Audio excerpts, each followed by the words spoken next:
Exercise 9.2 का question number 4 है the shape of an ellipse. ठीक है, डिपेंड्स ऑन द इसेंट्रिसिटी। इसको मैं पहले कंप्लीट डिस्क्राइब कर चुका हूँ कि इसेंट्रिसिटी ऑफ एन एलिप्स जो है वो आपके पास क्या होनी चाहिए, greater than 0 and less than 1, in between 0 and 1 होती है। अच्छा, इसके लिए आपने बुक का एक रेफरेंस मैं मार्क कर रहा हूँ, पेज 255 पर एक डायग्राम भी बनी है डिफरेंट इसेंट्रिसिटीज़ के साथ, जो एलिप्स है उसकी शेप को एक्सप्लेन कर दिया है। अगर नियरेस्ट ये 0 होती, जैसे जैसे 0 के करीब होगी या एग्जैक्ट 0 पर ये एलिप्स जो है वो सर्किल बन जाता है, इसलिए हम कहते हैं circle is the special kind of ellipse जहाँ इसेंट्रिसिटी 0 होती है। ये फार्मूला हम अंडरस्टैंड कर चुके हैं पहले, C/A यानी सेंटर से लेकर फोकस तक का डिस्टेंस डिवाइडेड बाय सेंटर से लेकर वर्टाइसिस तक का डिस्टेंस। अब हमें इसेंट्रिसिटी फाइंड आउट करनी है। गिवन इक्वेशन पार्ट ए में हमारे पास मौजूद है, उसे देखकर पता लग रहा है कि x² यानी जो इसकी जर्नल इक्वेशन होगी वो अलोंग x एक्सिस होगी, x² plus y² equal to 1। तो यहाँ से आपके पास a² की वैल्यू है 25 एंड b² की वैल्यू है 16। तो यहाँ a की वैल्यू है ±5 और b की वैल्यू है ±4। ठीक है, अब इसेंट्रिसिटी में आपको c रिक्वायर्ड होता है, तो c आपको रिलेशन से मिल जाएगा a² - b²। a² है 25, b² है 16, तो ये आ जाएगा 9। तो c की वैल्यू आ जाएगी ±3। तो ये 3 वैल्यूज़ आपको रिक्वायर्ड हैं, इनमें ये तीनों वैल्यूज़ आ गई। अब आप इसेंट्रिसिटी का फार्मूला अप्लाई कर सकते हैं। इसेंट्रिसिटी आपके पास है C/A, तो c की वैल्यू आपके पास है 3 और a की वैल्यू है 5। ठीक है, तो ये हमारी रिक्वायर्ड इसेंट्रिसिटी है जिसको हम पॉजिटिव हमेशा कंसीडर करेंगे क्योंकि 0 से ग्रेटर है और 1 से लेस है। तो 3/5 हमारी इसेंट्रिसिटी है जो रिक्वायर्ड इसेंट्रिसिटी कहलाएगी। क्वेश्चन नंबर 4 का पार्ट बी है the equation of the ellipse हमें फाइंड आउट करनी है। हमें वर्टाइसेस गिवन है 2। ठीक है, अब आप दोबारा वर्टाइसेस को गौर से देखें। y वाला पार्ट 0 है, तो अगर मुझे सेंटर चाहिए तो मैं मिड पॉइंट निकालूंगा।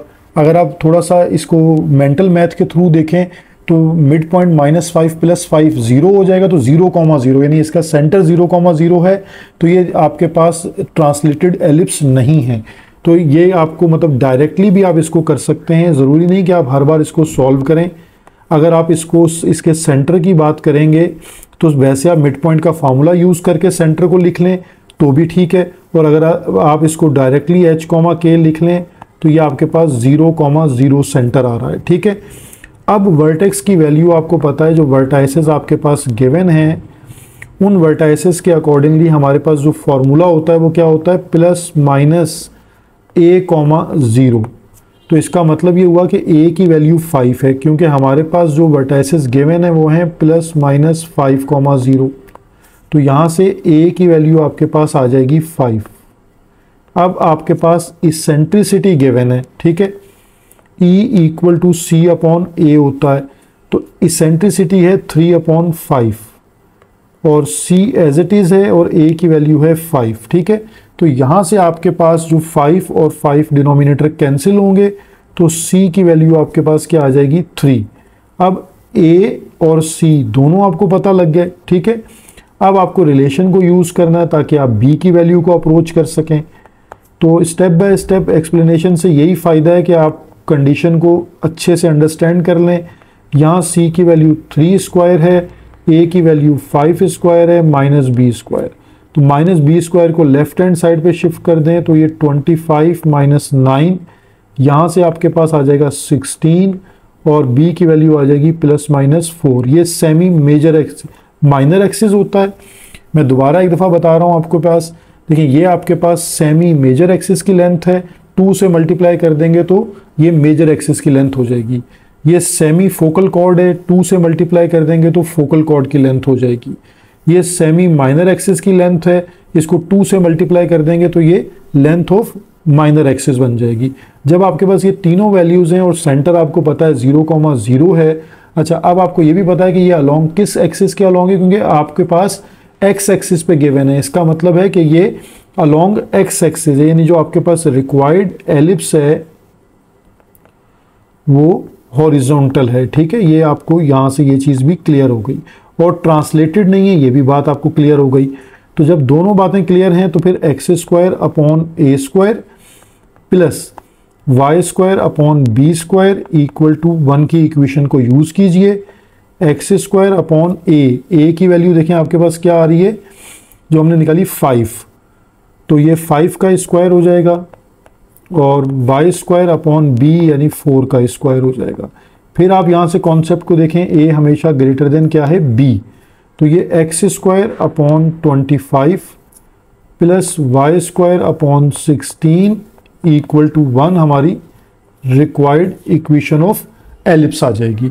ठीक है, ये हमारा पार्ट भी सॉल्व हो गया। क्वेश्चन नंबर 4 पार्ट सी है, हमें find the eccentricity find out करनी है, और if the length of semi major axis A भी गिवन है, सेमी माइनर एक्सिस बी भी गिवन है। तो बहुत ही इजी क्वेश्चन हो गया आपके पास, यानी गिवन के अंदर आपके पास a इक्वल टू 4 है और b इक्वल टू 2 है। ठीक है, हमें c की वैल्यू रिक्वायर्ड वैल्यू है।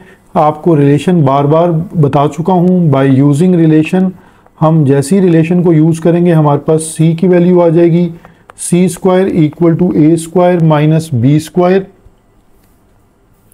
तो C square as it is रहेगा, ए स्क्वायर यानी 4 का स्क्वायर माइनस 2 का स्क्वायर, तो यहाँ पर 16 माइनस 4 हो जाएगा, तो ये हमारे पास 12। ठीक है, सी की वैल्यू आ गई, सी स्क्वायर 12 आ गया।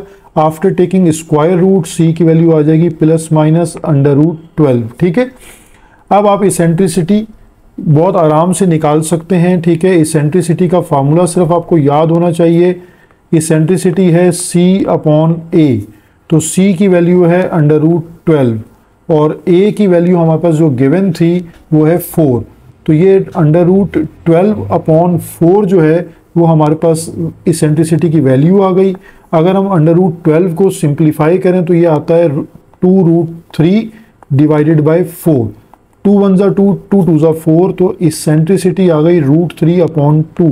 इसेंट्रिसिटी की वैल्यू को नेगेटिव में लिखने की नीड नहीं होगी आपको। ठीक है, तो ये हमारा क्वेश्चन नंबर 4 भी कंप्लीटली सॉल्व हो गया।